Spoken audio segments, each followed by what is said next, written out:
നമസ്കാരം.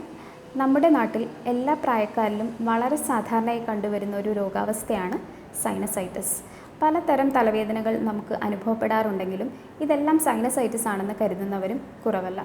സൈനസൈറ്റിസ് എന്താണെന്ന് പറയുന്നതിന് മുൻപ് സൈനസ് എന്താണെന്ന് നമുക്കൊന്ന് മനസ്സിലാക്കാം. നമ്മുടെ മൂക്കിന് ചുറ്റുമുള്ള എല്ലുകളുടെ ഉള്ളിലുള്ള വായു നിറഞ്ഞ അറകളെയാണ് സൈനസുകൾ എന്ന് പറയുന്നത്. ഈ സൈനസുകളുടെ ഭിത്തിയിൽ നിന്നുണ്ടാകുന്ന കഫം ഒരു ചെറിയ ദ്വാരത്തിലൂടെ നിരന്തരം മൂക്കിലേക്ക് വന്നുകൊണ്ടിരിക്കുകയാണ്.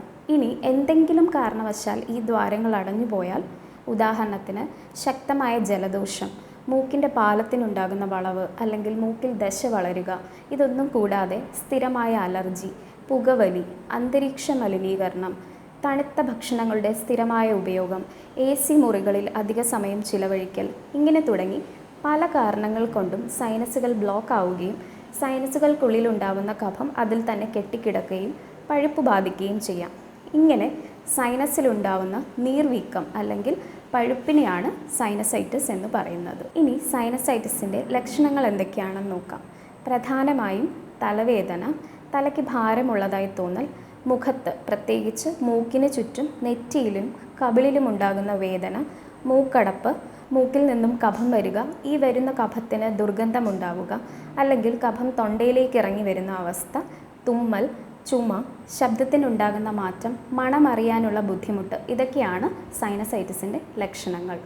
വല്ലപ്പോഴും ഉണ്ടാകുന്ന ഒരു സൈനസൈറ്റിസ് അല്ലെങ്കിൽ വർഷത്തിലൊരിക്കലുണ്ടാകുന്ന ഒരു സൈനസൈറ്റിസ് അത്ര അപകടകാരിയല്ല. ഇതിനെയാണ് നമ്മൾ അക്യൂട്ട് സൈനസൈറ്റിസ് എന്ന് പറയുന്നത്. ആവി പിടിക്കുന്നതിലൂടെയും മരുന്നുകൾ കഴിക്കുന്നതിലൂടെയും ഒക്കെ നമുക്ക് ഈ അവസ്ഥയെ നിയന്ത്രിക്കാൻ സാധിക്കും.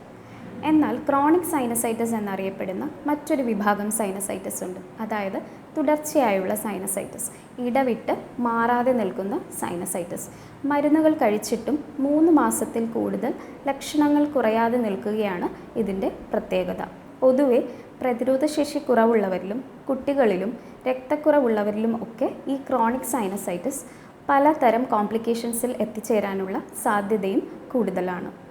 ആയുർവേദ വിധിപ്രകാരമുള്ള മരുന്നുകളും നസ്യം, ശിരോലേപം തുടങ്ങിയ ചികിത്സാക്രമങ്ങളും ഉൾപ്പെടുത്തി വളരെ ഫലപ്രദമായ രീതിയിൽ സൈനസൈറ്റിസിനെ നിയന്ത്രിക്കാനുള്ള വിദഗ്ധമായ ചികിത്സ ആയുർവേദത്തിൽ ലഭ്യമാണ്. ചികിത്സയോടൊപ്പം തന്നെ കൃത്യമായ ആഹാര രീതിയും ജീവിതശൈലിയും ശീലിക്കേണ്ടതാണ്.